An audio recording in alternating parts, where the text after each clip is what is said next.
بسم اللہ الرحمن الرحیم۔ آج ہم ایک بہت اہم سوال سمجھیں گے۔ قربانی کس پر واجب ہے، کون صاحب نصاب ہے اور قرآن و حدیث میں اس کا کیا حکم آیا ہے۔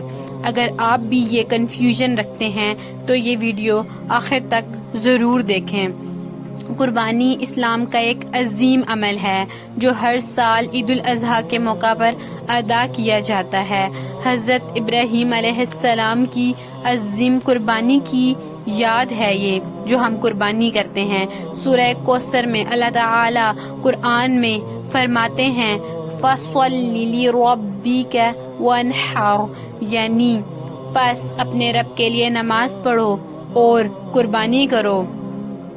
اس آیت سے واضح ہوتا ہے کہ قربانی اللہ کے حکم سے ایک عبادت ہے، اور ساتھ ہی سورہ حج میں اللہ تعالی فرماتے ہیں کہ لَن يَنَالَ اللَّهَ لُحُومُهَا وَلَا دِمَاؤُهَا وَلَكِن يَنَالُهُ التَّقْوَىٰ مِنكُمْ، یعنی اللہ تک نہ ان جانوروں کا گوشت پہنچتا ہے نہ خون، بلکہ اس تک تمہارا تقویٰ پہنچتا ہے۔ مطلب یہ کہ اصل مقصد اللہ کی رضا اور تقویٰ ہے۔ حدیث میں ہمیں اس کا حوالہ ملتا ہے۔ رسول اللہ صلی اللہ علیہ وآلہ وسلم نے فرمایا قربانی کے دن اللہ کے نزدیک سب سے پسندیدہ عمل قربانی کرنا ہے، جامع ترمذی میں۔ ایک اور حدیث میں رسول اللہ صلی اللہ علیہ وسلم نے فرمایا جس کے پاس استطاعت ہو اور وہ قربانی نہ کرے وہ ہماری عیدگاہ کے قریب نہ آئے۔ سنن ابن ماجہ کی حدیث ہے یہ۔ قربانی کس پر واجب ہے؟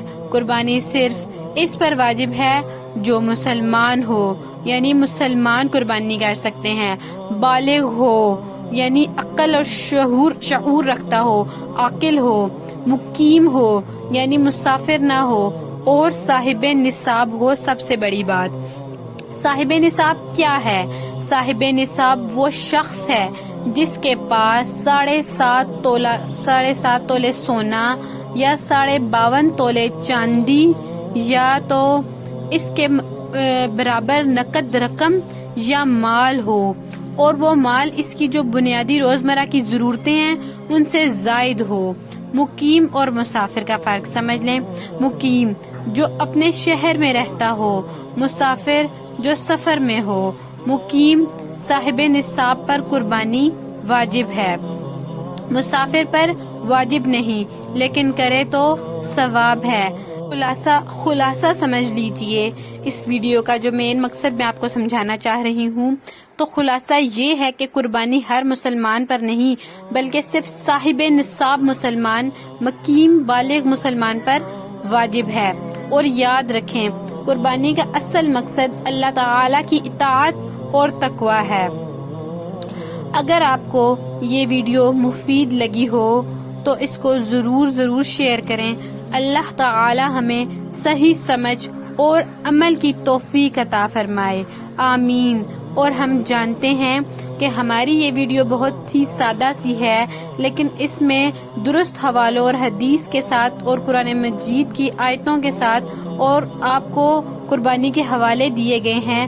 اور آپ ہمارے چینل کو سبسکرائب کریں اور ویڈیو کو لائک ضرور کریں، کیونکہ سادگی ہی بہترین چیز ہے۔ اللہ حافظ، اپنا خیال رکھیں۔